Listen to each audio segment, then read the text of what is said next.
आज हम चर्चा कर रहे हैं एक ऐसे फैसले की जो सिर्फ एक केस नहीं बल्कि पूरे मीडिया जगत के लिए एक चेतावनी है।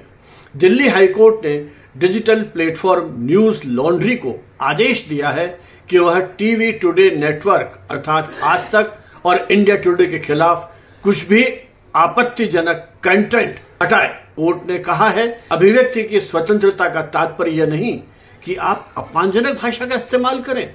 Shit reporters, shit show, high on weed, इन शब्दों को अदालत ने फेयर क्रिटिसिज्म की सीमा से बाहर माना है।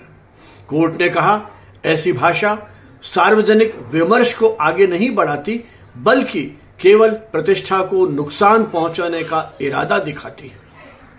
कोर्ट ने एक अहम बात कही है, आलोचना, व्यंग और समीक्षा ये संरक्षित अधिकार हैं, लेकिन जब वही अपमान बन जाए तो वह संरक्षण खत्म हो जाता है।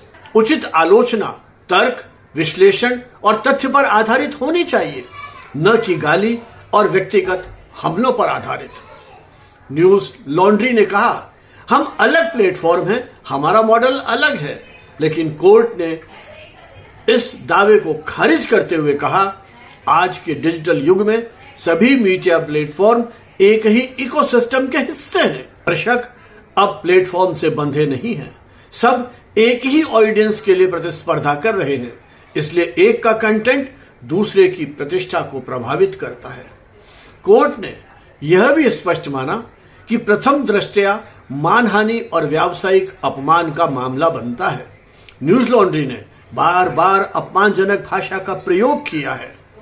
कुछ टिप्पणियां तो दिवंगत एंकर तक पर व्यक्तिगत हमले थीं और सबसे महत्वपूर्ण, प्रतिष्ठा का नुकसान पैसों से पूरा नहीं किया जा सकता, इसलिए कोर्ट ने कहा अंतरिम राहत देना जरूरी है और आपत्तिजनक कंटेंट को तुरंत हटाया जाए।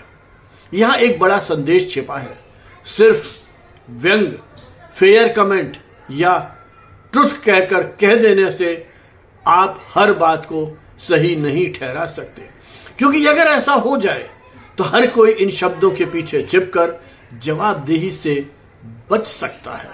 तो सवाल अब भी वही है, क्या हम आलोचना कर रहे हैं या अपमान को आलोचना का नाम दे रहे हैं?